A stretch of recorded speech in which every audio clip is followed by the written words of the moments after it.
anak saya itu kan pasti tidak akan jauh dari saya dan istri saya. Masa kayak anak tetangga? Nggak mungkin kan? Betul nggak? Ya. Saya manusia, pasti anak saya manusia. Dan anak saya pasti mewarisi kodrat saya sebagai manusia. Jadi kesimpulannya, daging pasti akan melahirkan daging. Paham sampai sini? Oke. Sementara diri kita ini kan ada dua aspek. Ada aspek daging, aspek fisik, ada aspek non daging. Yang disebut dengan immateri, yang disebut dengan ruhaniah. Tadi sudah sepakat, tidak mungkin ya hewan melahirkan tumbuhan. Dan tidak mungkin juga tumbuhan melahirkan hewan. Setuju ya? Tidak mungkin daging melahirkan yang non daging. Ya daging melahirkan daging. Jadi yang non daging dalam diri kita tidak mungkin dilahirkan oleh daging. Jadi ayah ibu kita itu bertugas melahirkan tubuh fisik kita, titik sampai di situ. Berarti kalau kita lahir baru sekali sebagai manusia, kita baru mewarisi kodrat ayah ibu kita sebagai manusia. Padahal diri sejati kita bukan tubuh.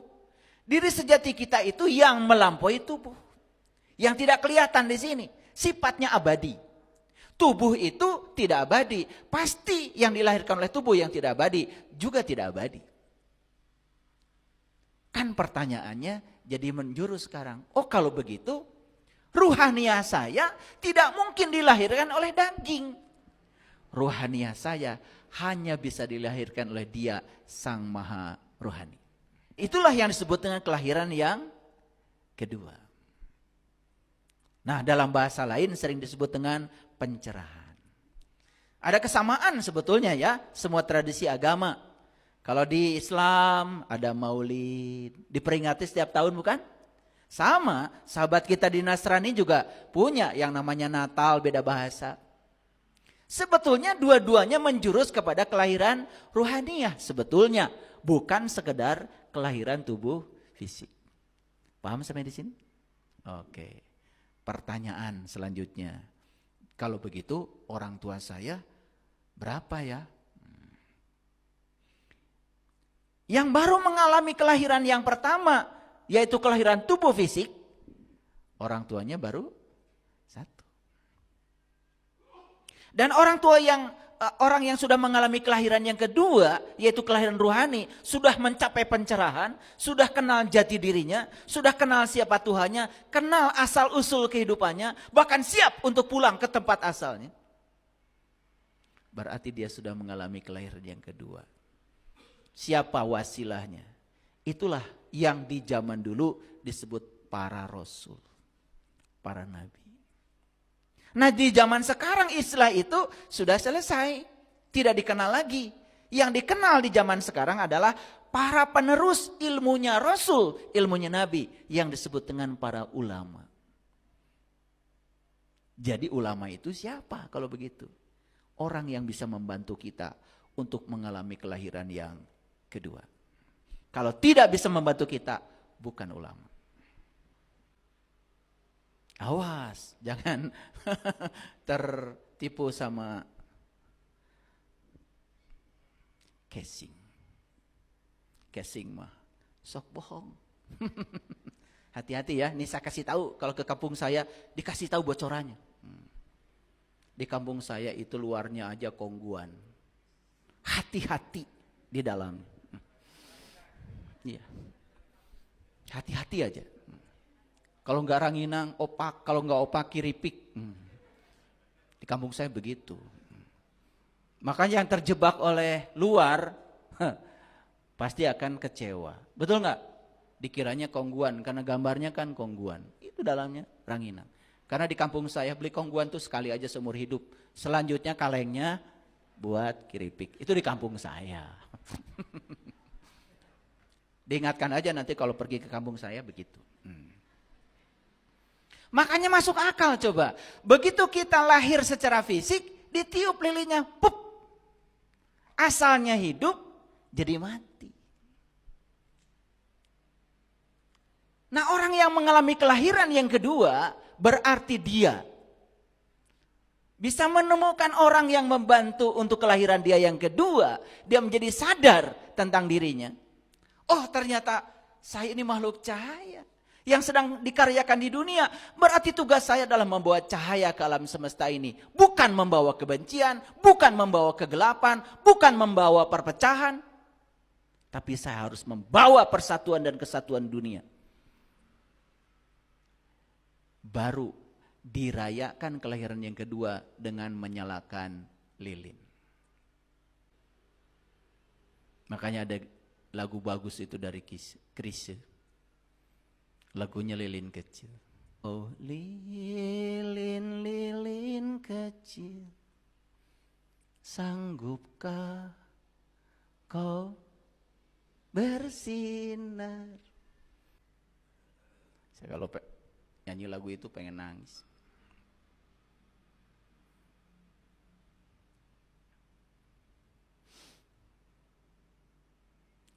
Begitu lilin yang sudah mati ini hidup, maka 1000 lilin yang di sampingnya bisa dihidupkan oleh lilin yang sudah hidup ini.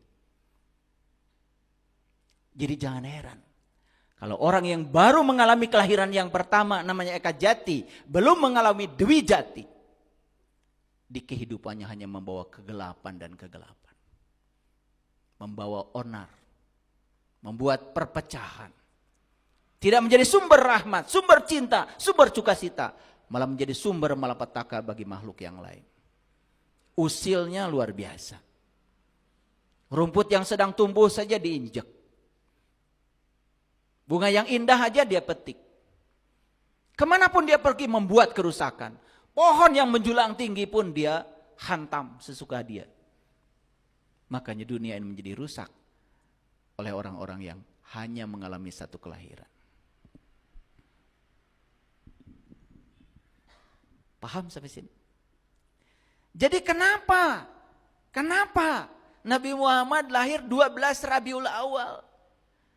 Karena 12 itu angka simbolik. Coba Bapak Ibu baca syahadat. Asyhadu alla ilaha illallah. Allah. Wa asyhadu anna Muhammadar Rasulullah. Rasul.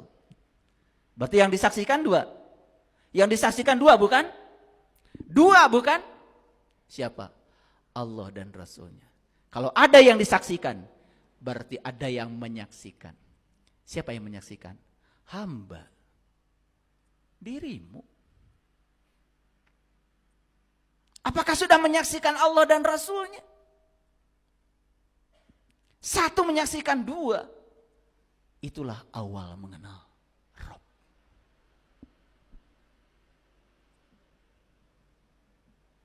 Dah. Jangan terlalu dalam ya, stop dulu sampai situ. Terlalu dalam nanti bahaya. Gitu aja dulu. Coba perhatikan. Jadi sebetulnya kelahiran yang kedua itu kenapa penting? Karena di kelahiran yang kedua, manusia itu bukan sekedar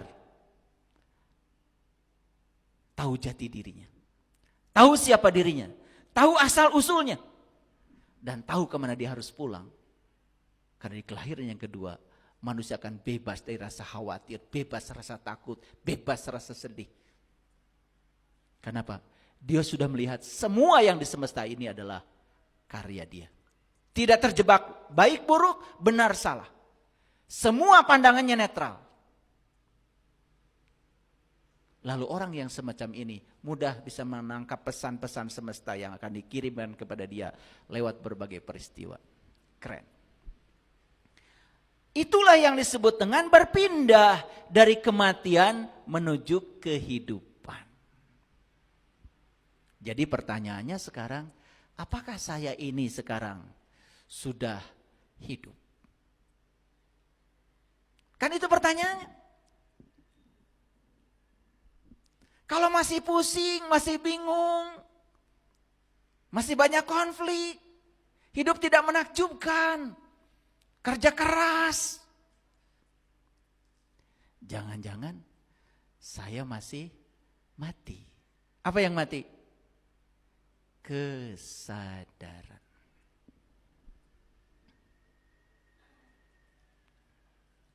Ciri orang yang hidup itu bukan sekedar berkembang biak, tapi berkembang baik.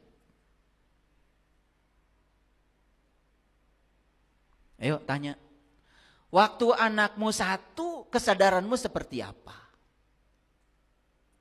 Waktu anakmu 2, kesadaranmu seperti apa? Apakah nambah anak nambah kesadaran? Bayangkan anaknya 2, masalahnya jadi 2, kesadarannya masih 1. Makanya ketika anak kedua lahir, jadi musibah. Anak yang ketiga lahir, kesadarannya masih 1. Anak keempat lahir, kesadarannya masih 1. Padahal masalah terus bertambah, tapi kesadaran tidak meluas. Kapasitas diri tidak meluas. Itulah yang disebut dengan neraka.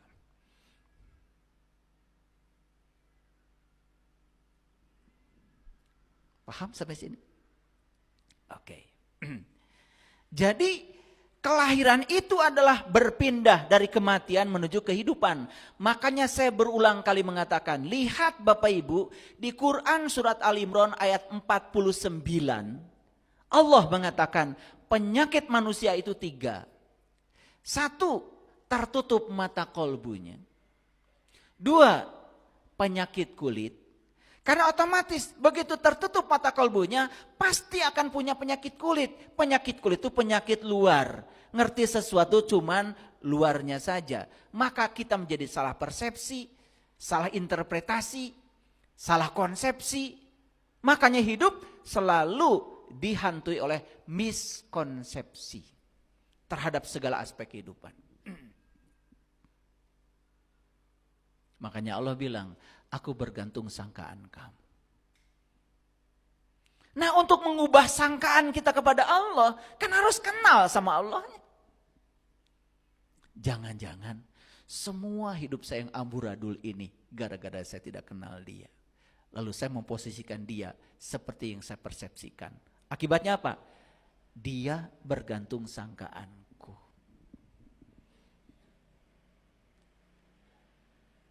Ya.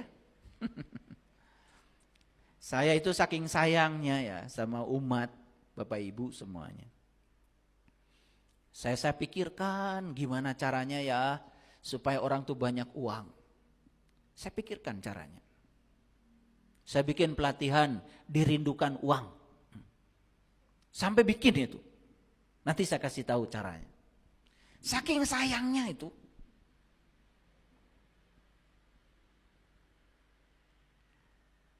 Saya ingin semua orang sholatnya itu ingat kepada Allah. Saya bikin pelatihan sholat khusyuk. Sampai ada yang nangis habis itu. Aduh, betapa nikmatnya. Kenapa ya selama ini saya tidak merasakan sholat. Habis sholat kita cuma kewajiban. Dilaksanakan dapat surga. Kalau nggak dilaksanakan takut neraka. Dalam teori motivasi, kalau seseorang melakukan sesuatu karena reward and punishment, itu kesadaran dia masih kesadaran yang sangat rendah. Sementara kita ingin mencapai kesadaran yang tinggi, sidrah al-muntaha, bagaimana kita bisa melepaskan dari kesadaran rendah ini? Paham ya? Oke. Jadi kelahiran itu berpindah dari kematian menuju kehidupan. Jangan mengira kita sudah hidup karena aktif. Karena ciri hidup itu bukan sekedar berkembang biak, tapi berkembang baik. Pertanyaannya, apakah hidup saya berkembang baik? Berkembang biak gak usah dibicarakan. Betul? Otomatis itu mah, ya. Begitu masuk suami istri ke kamar, otomatis. Tapi pertanyaannya apakah berkembang baik?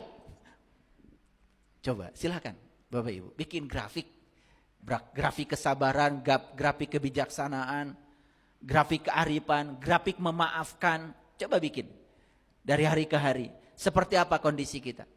Grafikan oleh kita. Jangan-jangan grafiknya bukan linear ke atas, malah linear ke bawah.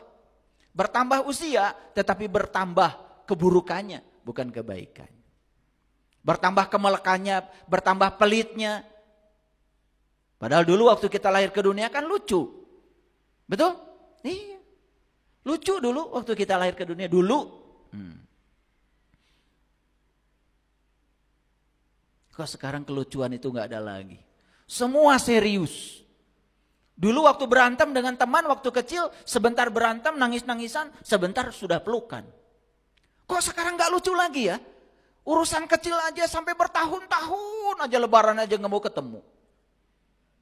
Sampai bersumpah, nanti kalau saya mati jangan sentuh. Mau mati aja bawa kebencian. Jangan sampai disentuh oleh dia, saya tidak rela. Ya kalau mau mati, mati aja. Itu kebencian yang dibawa, begitu luar biasa ya. Itulah kelucuan manusia kebanyakan. Dendam, kesumat, ya. Tidak bahagia melihat orang lain senang, itu dianggap biasa. Padahal itu penyakit itu. Penyakit yang luar biasa. Kalau kata Dul Sumbang, penyakit hati.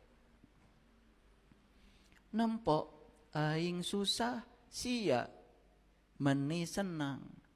Nempok aing senang sia meni susah. Nempok aing benghar sia mani jangar.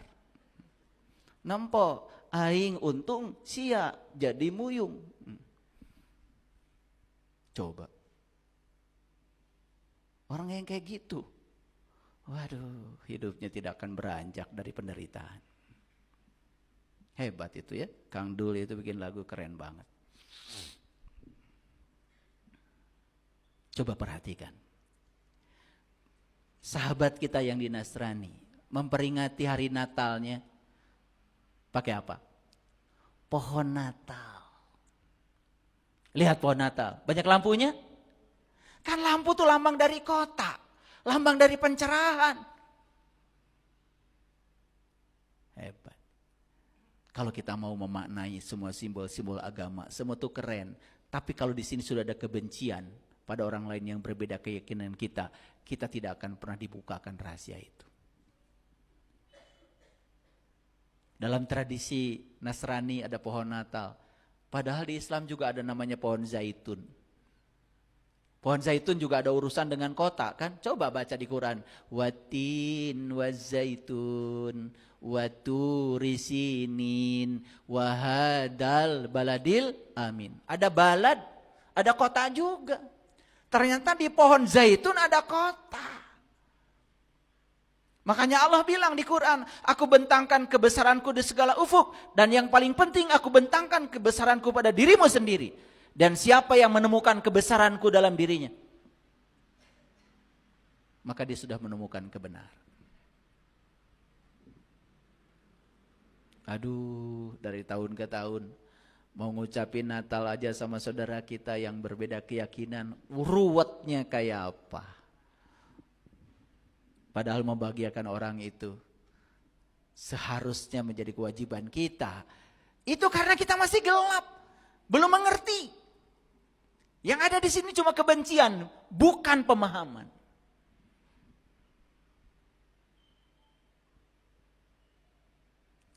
Satu dan dua, ngerti ya tadi? Masih ingat tadi? Asyhadu alla ilaha illallah wa asyhadu anna Muhammadar Rasulullah. Satunya siapa? Hamba. Duanya siapa? Allah dan Rasulnya. Sudahkah hamba menyaksikan Allah dan Rasulnya? Begitu hamba menyaksikan Allah dan Rasulnya, itulah 12 Rabiul Awal, awal mengenal Rob. Lahirlah gitu. Makanya jangan jadi seksi konsumsi terus.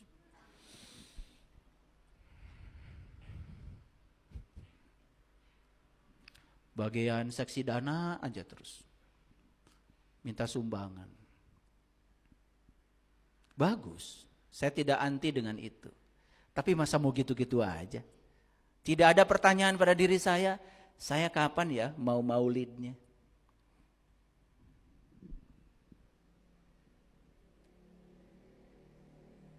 Oke, baik kita lihat sekarang. Ini Quran surat Al-Baqarah ayat 60. A'udzubillahi minasyaitonirrajim. Bismillahirrahmanirrahim. Dan ingatlah ketika Musa memohon air untuk kaumnya. Musa memohon air untuk kaumnya. Musa siapa? Rasul. Siapa kaumnya? Bani Israel. Bani itu adalah orang, Isra itu berjalan, El itu Tuhan. Bani Israel orang yang berjalan menuju Tuhan, siapapun orang. Awas, jangan terpatri pada yang sedang terjadi di sana. Quran itu universal. Bani Israel itu orang yang berjalan menuju Tuhan, siapapun orangnya. Makanya Allah berjanji kepada Bani Israel. Ya Bani Israel, uzkuru nikmati Allah alaikum wa anni faddaltukum alal alamin. Hai orang-orang yang berjalan menuju Tuhan, siapapun Anda, aku akan unggulkan kamu dari segala umat. Wa anni faddaltukum alal alamin. Aku akan berikan keutamaan dari umat-umat yang lain. Siapa orang yang beri keunggulan oleh Allah? Siapapun yang mau berjalan menuju Allah pasti unggul. Dalam tradisinya Eyang Prabu Siliwangi disebut maung, manusia unggul. Makanya manusia unggul cirinya apa? Satu, dia punya kujang, kukuh karena janji. Dua, mewarisi sifat ulas asih, silih asah, silih asih, silih asuh, silih wawangi. Wih, keren ajaran leluhur kita ya. Dan ajaran Islam yang dibawa Nabi Muhammad sebetulnya intisarinya itu sama dengan yang diajarkan oleh leluhur kita. Tidak ada yang berlawanan, cuma kita tidak mau menghormati leluhur kita sendiri.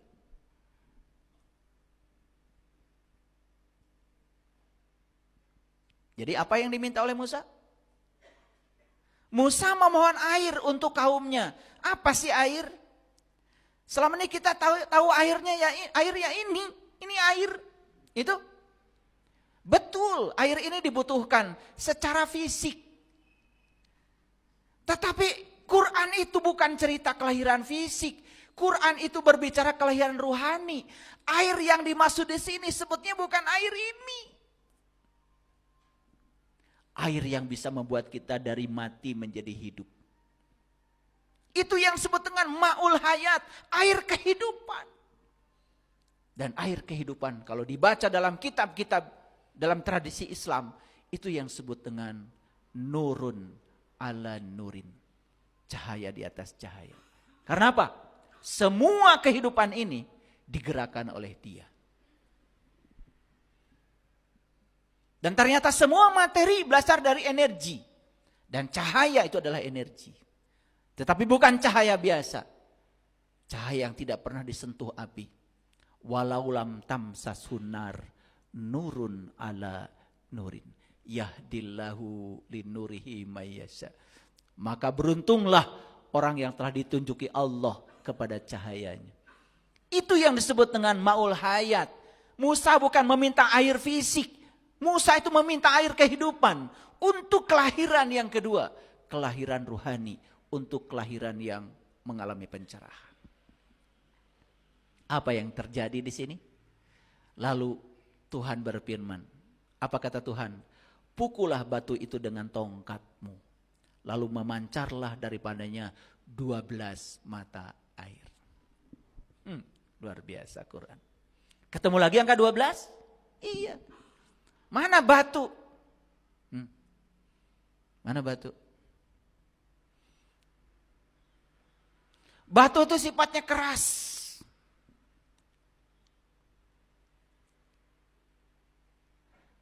Batu ini adalah simbolisasi dari kekerasan pribadimu.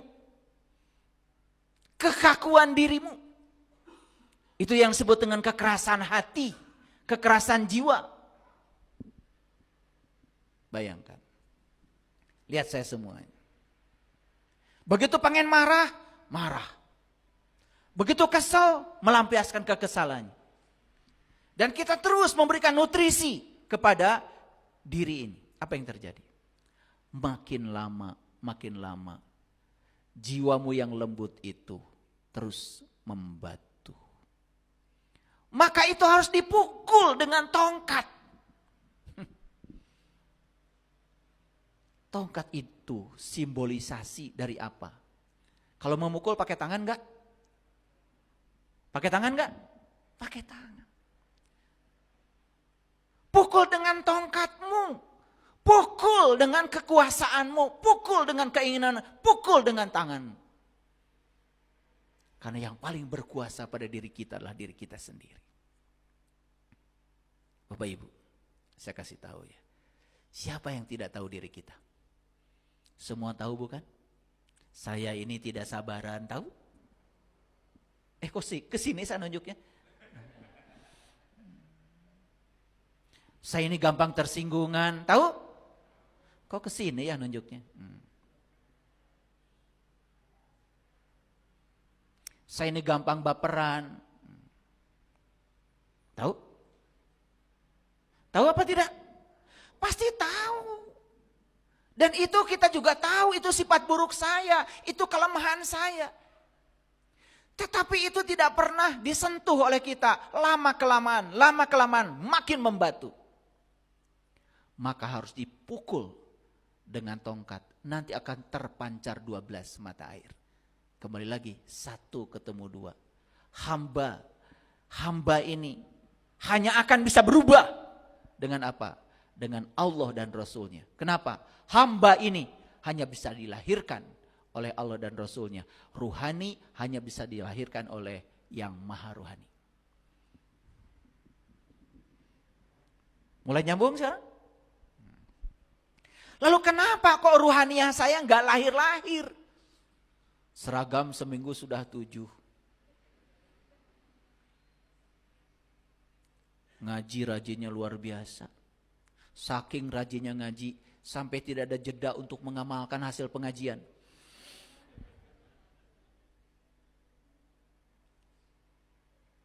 Tidak merenungi, tadi ngaji, tadi pesannya apa, prakteknya gimana.